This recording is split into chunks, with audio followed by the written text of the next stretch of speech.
Halo teman-teman semuanya, selamat pagi. Kali ini saya akan berbagi mengenai materi tentang masalah hidup. Masalah hidup bahwa kita sebagai manusia, sebagai pribadi, pastinya juga memiliki masalah-masalah hidup. Nah, yang membedakan mengenai masalah hidup adalah tingkatannya dan peristiwa-peristiwanya.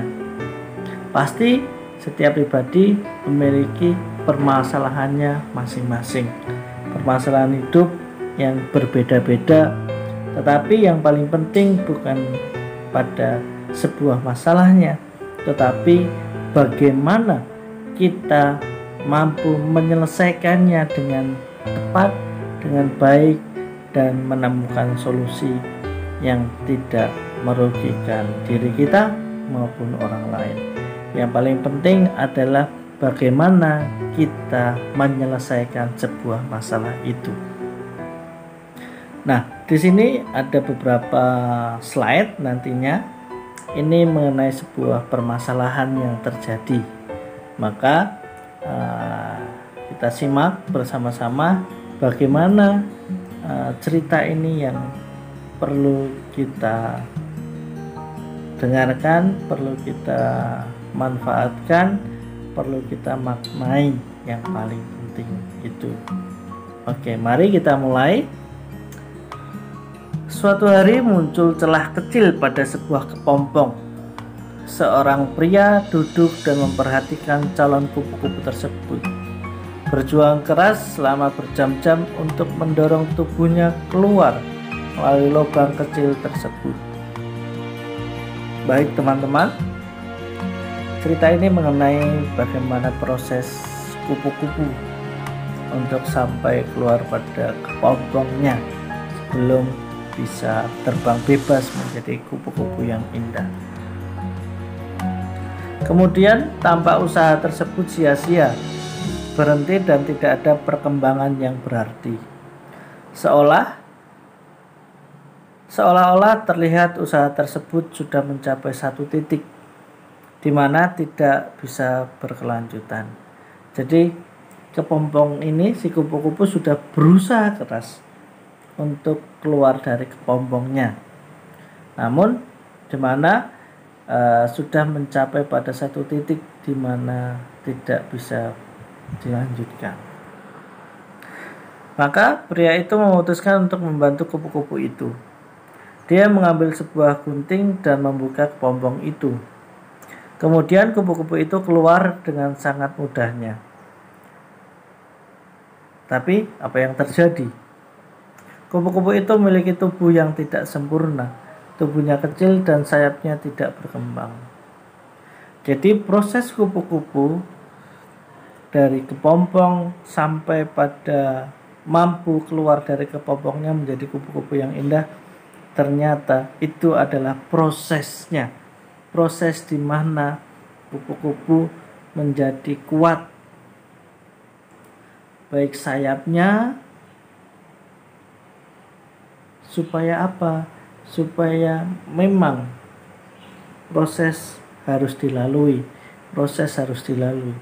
Tetapi ternyata secara instan dibantu oleh seseorang untuk keluar, akhirnya juga tidak maksimal proses perkembangan si kupu-kupu tersebut. Maka ini sangat penting bahwa proseslah yang akan membentuk kita kuat, membuat kita tangguh. Kita lanjutkan. Pria itu tetap memperhatikan dan berharap tidak lama lagi sayap tersebut akan terbuka, membesar dan berkembang menjadi kuat untuk dapat mendukung badan kupu-kupu itu sendiri.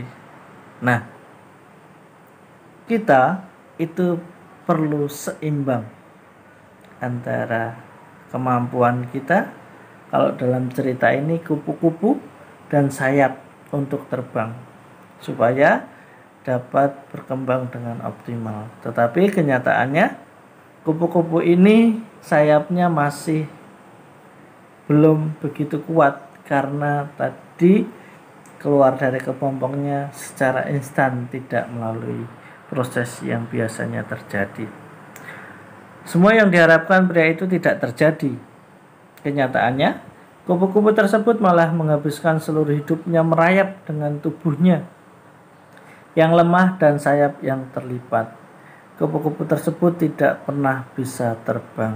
Maka, sekali lagi, bahwa proseslah yang menentukan kita sampai pada titik mana kemampuan kita. Sangat penting kita mensyukuri, menikmati segala proses hidup kita seperti layaknya kupu-kupu yang normal, yang mampu terbang dengan tinggi, terbang dengan sangat baik dan lincahnya. Apa yang pria itu lakukan dengan segala kebaikan dan niat baiknya, dia tidak pernah mengerti bahwa perjuangan untuk mengeluarkan badan kupu-kupu dari kepompong dengan cara mengeluarkan seluruh cairan dari badannya adalah suatu proses yang dibutuhkan, sehingga sayapnya dapat berkembang dan siap untuk terbang begitu keluar dari kepompong tersebut, sesuai dengan yang sudah ditentukan oleh Tuhan. Terkadang kita hanya berpikir dan mengandalkan kekuatan secara manusiawi saja. Kita tidak pernah mengandalkan Tuhan. Maka apapun yang kita lakukan dengan kekuatan sendiri secara manusiawi, yakinlah dan percaya bahwa kita tetap tidak mampu melakukannya.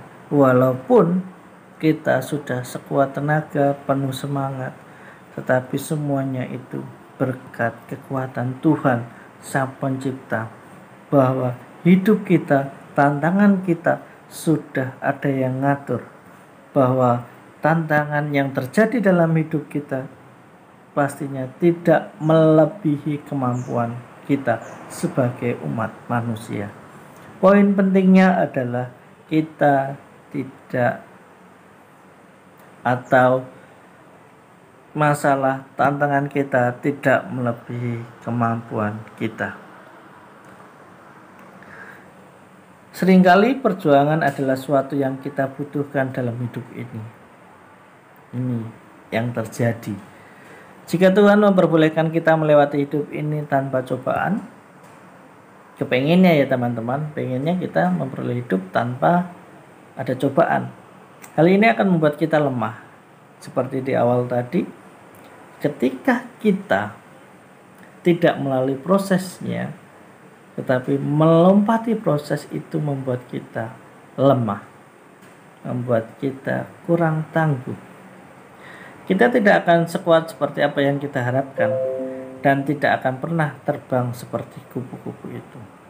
Jadi teman-teman, lalui prosesnya. Apapun itu, proses yang pasti tidak sesuai harapan kita terus-menerus. Pasti ada senang, ada duka, ada kecewa, dan ada kritikan yang mungkin itu tidak enak didengar, tetapi membuat kita semakin berkembang. Kita meminta kekuatan dan Tuhan memberi. Kita kesulitan untuk kita hadapi dan membuat kita menjadi kuat. Tuhan memberi kesulitan untuk kita dan membuat kita menjadi kuat. Itu penting. Kita meminta kebijaksanaan dan Tuhan memberikan kita masalah-masalah yang harus kita pecahkan. Ketika kita bijaksana, ketika kita belajar menjadi pribadi yang bijaksana, pasti akan dihadapkan berbagai masalah supaya kita dapat memecahkan masalah itu dengan bijaksana. Kita meminta kemakmuran dan Tuhan memberi otak dan kekuatan untuk bekerja. Bahwa kemakmuran itu tidak semata-mata langsung kita dapatkan, tetapi kita diberikan anugerah pikiran dan kekuatan untuk kreatif, untuk inovatif, dan untuk menghasilkan apa yang menjadi kebutuhan kita.